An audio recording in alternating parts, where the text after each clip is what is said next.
ఉన్నారు. చూడండి, మనుషులు ఏమనుకుంటూ ఉంటామంటే నాలో ఏ పాపము లేదు, నేను చాలా మంచిగా నీతిగా బ్రతుకుతున్నాను అని మనం అనుకుంటూ ఉంటాం. కానీ ప్రభు దృష్టిలో ప్రార్థన చేయకపోవడం కూడా పాపమని వాక్యం తెలియపరుస్తుంది.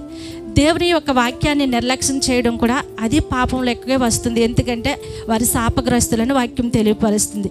ఇలా మనం చెప్పుకుంటూ వెళ్తే చాలామంది మనుషులు అనుకునే మాట ఏంటంటే నేను ఏ పాపం చేయట్లేదు కదా, నేను పరిశుద్ధంగానే ఉన్నాను కదా అని మనం అనుకుంటూ ఉంటాం. కానీ దేవుని వాక్యం ఏమని సెలవిస్తుందంటే మనం అందరం కూడా ఏ భేదము లేదు, అందరూ కూడా పాపం చేసి దేవుడు అనుగ్రహించి మహిమను పొందలేకపోతున్నారని వాక్యం తెలియపరుస్తుంది. నిజానికి పరిశుద్ధ లేఖనాల్లో కూడా చాలామంది మనకు కనపడుతూ ఉంటారండి.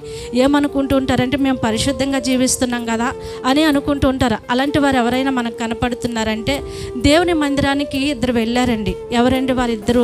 ఒకరు సుంకరి, మరొకరు పరిసయ్యుడు అనుకుంటున్నాడు నేను చాలా భక్తిగా ఉన్నాను, దేవుని సన్నిధానంలో యథార్థంగా జీవిస్తున్నాను, దేవునికి కానుకలు ఇచ్చే విషయంలో, దేవునికి దశమభాగాలు ఇచ్చే విషయంలో, దేవునికి ఉపవాసం చేసే విషయంలో, అన్ని విషయంలో చాలా కరెక్ట్గా పర్ఫెక్ట్గా ఉన్నాను, నేను చాలా నీతిగా నిజాయితీగా బ్రతుకుతున్నాను, ఏనాడు దేవుని మందిరం మానలేదు అని తనలో తాను ఒక అతిశయ కారకుడిగా కనబడుతున్నాడు. కానీ అక్కడ అంటూ ఉన్నాడు కదా, ఈ పరిసయ్యుడు ఏమనుకుంటున్నాడంటే నేను నా పక్కనున్న వాడి కంటే నేను చాలా నీతిమంతుడిని, నా పక్కనున్న వాడి కంటే ఎక్కువగా భక్తిపరుని, నా పక్కనున్న వాడి కంటే నేను ఎక్కువగా మరి యథార్థంగానే ఉన్నానని తనకు తాను హెచ్చించుకుంటూ ఉన్నాడంట. ఆ హృదయాన్ని ఎవరు చూశారండి? దేవుడు చూశాడు. అంటే మనుషుల యొక్క స్వభావం ఎలా ఉంటుందంటే నా మట్టికి నేను కరెక్టు, నా భక్తి నాకు చాలా కరెక్ట్గా ఉంది, నేను చేసేవి నాకు చాలా మంచి, నేను వెళ్ళే మార్గం మంచిదని మనం సమాయించుకుంటూ ఉంటాం. ఎందుకంటే నేను చేసేది కరెక్టే, నేను ఆలోచించింది కరెక్టే, నేను మంచిగానే ఉన్నాను కదా అని మనం అనుకుంటాం. కానీ దేవుని దృష్టిలో మనం ఎలా ఉన్నామనేది మనం ఆలోచన చేసుకుంటే చాలామంది ఈ పరిసయ్యుడు గుంపులోనికి చేర్చబడతాం. ఎందుకంటే పరిసయ్యుడు తోటివాడిని ప్రేమించలేదు కదా, తన చిన్న చూపు చూస్తూ మరి ఏమంటున్నాడు, ఈ సుంకర వల్లే కాదులే, నేను కొంచెం బెస్ట్లోనే ఉన్నాను, ఈ సుంకర వల్లే నేను పాపనైతే కాదులే, నేను యథార్థంగానే ఉన్నానని తనకు తాను హెచ్చించుకోవడం వల్ల తన భక్తి ఏమైందండి? 0 అయింది. అంటే 0 అయిపోయింది తన భక్తి అంతా కూడా. అంటే ఈ రోజున మరి మనలో కూడా కొన్ని అతిశయ కారణాలు ఉంటాయి. కానీ ప్రభు దృష్టిలో మనం ఎలా ఉన్నామనేది మనం ఆలోచన చేస్తే మనం అంటూ ఉన్నారు కదా దేవుని వాక్యం, ఏ భేదము లేదు, అందరూ పాపం చేసి దేవుడు అనుగ్రహించి మహిమను పొందలేకపోతున్నారు అని వాక్యం తెలియపరుస్తుంది. మనందరికీ తెలుసు, ఒక పాపాత్మురాలైన స్త్రీ ఎవరి దగ్గరకు వచ్చిందంటే సీమోను గారి ఇంటిలో యేసయ్య ఉన్నారన్న సంగతి గ్రహించి ఆ యేసయ్య పాదముల చెంతకి పాపాత్మురాలైన స్త్రీ వచ్చింది. నిజానికి చెప్పాలంటే ఆమె పాపం చేస్తున్న బ్రతుకుతూ ఉంది. పరిశుద్ధ లేఖనాలు కూడా ఆమెకు ఏమైనా పేరెట్టారంటే పాపాత్మురాలని ఆమెను సంబోధించడం మనం చూస్తూ ఉంటాం. ఈమె కూడా ఒక రోజున పశ్చాత్తాపకురాలై పాపాన్ని ఒప్పుకొని అయ్యో నాకు ఎంత ఆస్తి సంపాదించినా, ఎంత ధనాన్ని నేను సంపాదించినా, ఎంత బంగారం ఉన్నా, ఎంత డబ్బున్నా నాకు నెమ్మది లేని జీవితం అయిపోతుంది, ఇలువ లేని జీవితం అయిపోతుంది, నా పరిస్థితి ఏంటని ఒక రోజున తనలో తాను పశ్చాత్తాపడి తన పాపములన్నీ కూడా యేసయ్య పాదముల దగ్గర ఒప్పుకొని విడిచిపెట్టిన తర్వాత యేసయ్య ఆ బిడ్డను క్షమించాడు. నువ్వు దేవుని కుమార్తెగా, నీ యొక్క విశ్వాసము, నువ్వు ఎంతైతే నన్ను విస్తారంగా ప్రేమిస్తున్నావో అంత విస్తారమైన పాపములు నేను క్షమిస్తున్నానని యేసయ్య ఏం చేశారంటే ఆమె పాపాలన్నీ కూడా క్షమించారు. కానీ అక్కడ యేసయ్యతోనే తిరుగుతున్న సీమోను మనకు కనపడుతున్నాడు. యేసయ్య యొక్క వాక్యాలు వింటున్నారు, యేసయ్య చేసే అద్భుత కార్యములు చూస్తున్నారు, యేసయ్య చేసే ప్రతి కార్యములు కూడా కనులారా చూస్తూ ఉన్నాడు. ఆయన కూడా దేవుని వాక్యాన్ని వింటూ ఉన్నాడు. కానీ మరి సీమోనులో ఒక రకమైన ఫీలింగ్ ఏంటంటే, తనలో ఉన్న ఒక అతిశయ కారణం ఏంటంటే ఈమె పాపాత్మురాలు కదా అని ఆమెను చూస్తూ ఉన్నాడు. కానీ ఈమె భక్తిని ప్రభు ఎదుట కనపరుచుకోలేకపోతున్నారు. ఆ మనస్సును ప్రభు గమనించి ఆమె కంటే నువ్వు తక్కువ అని ప్రభు తెలియపరిచింది. ఎందుకంటే మరి యేసయ్య అందరినీ కూడా ఒకే రకంగా ప్రేమించిన ఆయన కదండి. అందుకనే మనము అతిశయ కారకులుగా ఉండకూడదండి.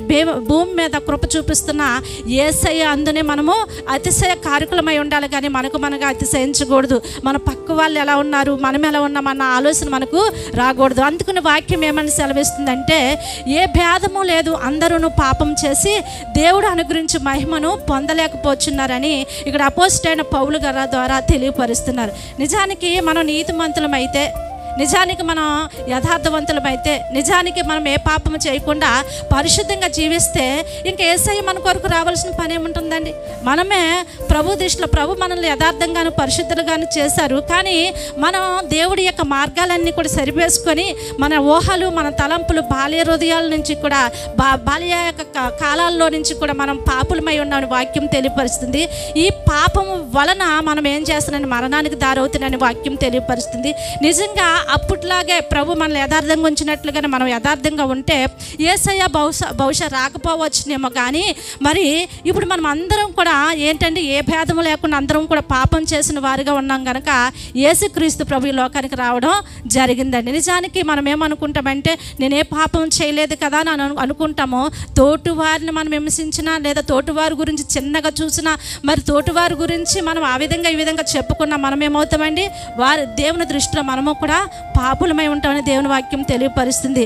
అందుకనే మరి వాక్యం అయితే తెలియపరుస్తున్న మాట, ఏ భేదము లేదు, అందరూ పాపము చేసి దేవుడు అనుగ్రహించి మహిమను పొందలేకపోతున్నారు అన్న. నిజంగా ఈ మహిమను పొందలేని వారు కోకొల్లులుగా మనకు కనబడుతున్నారు. భూమి మీద మహిమను పోగొట్టుకున్న మనుషులుగా మనం ఉన్నామండి. ఆనాడు చూడండి, అవ్వ ఆదామును మనం జ్ఞాపకం చేసుకుంటే వారిద్దరిని కూడా ప్రభు ఎంతో పవిత్రంగా, పరిశుద్ధంగా, యథార్థంగా వారి నుంచి ఏదైనా తోట వారికి అప్పగించి ఉన్నారు. ఆ ఏదైనా తోటలో దేవునితో మంచి సహవాసం కలిగి ఉన్నారు. చక్కగా దేవుని స్తుతిస్తున్నారు, దేవుని ఆరాధిస్తున్నారు, దేవుని ఎంతగానో మహింపరుస్తున్నారు. కానీ వారు ఏం చేసుకున్నారంటే ప్రభు యొక్క ఆజ్ఞను మీరిన వారుగా ఉన్నారు. అంటే ఏంటండి? ఆజ్ఞ అతిక్రమే పాపము, పాపం వల్ల వచ్చే జీతము మరణం అనే వాక్యం తెలియపరుస్తుంది. మనం ఈరోజు మనం నేర్చుకోబోతున్న పాఠం ఏంటంటే పాపం వల్ల వచ్చే ముప్పు ఎంత ప్రమాదమో మనం తెలుసుకుంటూ ఉన్నాం. అంటే పాపం చేసిన వారు ఏ విధంగా ఉంటారనేది మనం జ్ఞాపకం చేసుకున్నారు. ఏంటంటే దేవుడిచ్చిన మహిమను కోల్పోయిన వారుగా ఉంటారంట. మొట్టమొదటి మాట ఏంటండి? పాపం వల్ల వచ్చే ముప్పు, మహిమను, దేవుడిచ్చే మహిమను కోల్పోయిన వారుగా ఉంటారంట.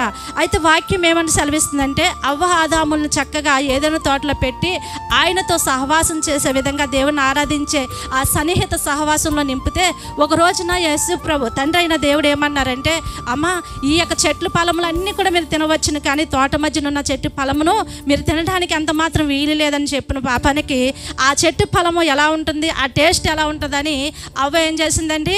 ఆ యొక్క పండును తిని ఆజ్ఞను మీరిన స్త్రీగా, పాపం చేసిన స్త్రీగా మనం కనపడుతుంది. ఆమె ద్వారా తన భర్త, వారిద్దరూ కూడా దేవుని యొక్క మహిమను కోల్పోయిన వారుగా మనకు కనపడుతున్నారు. చూడండి, మొదటి పాపం ఏంటంటే అండి, ఆ యొక్క దేవుడు ఇచ్చిన మహిమను కోల్పోయిన వారిగా ఉంటామంటండి. ఏంటండి?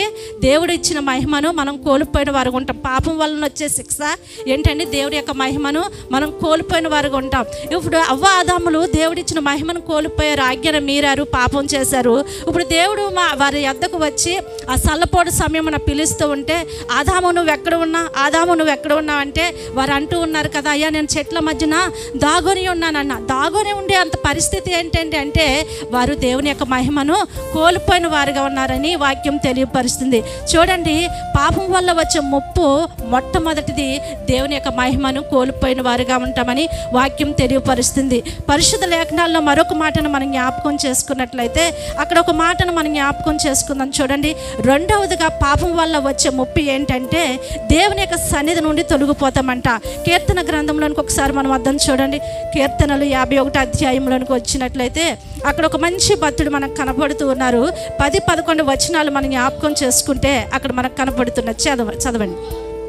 దేవా, నా యందు శుద్ధ హృదయము కలుగు చేయము, నా అంతరంగములో స్థిరమైన మనస్సును నూతనముగా పుట్టించుము, నీ సన్నిధిలో నుండి నన్ను త్రోసివేయకుము, నీ పరిశుద్ధాత్మను నా యొద్ద నుండి తీసివేయకము. చాలండి.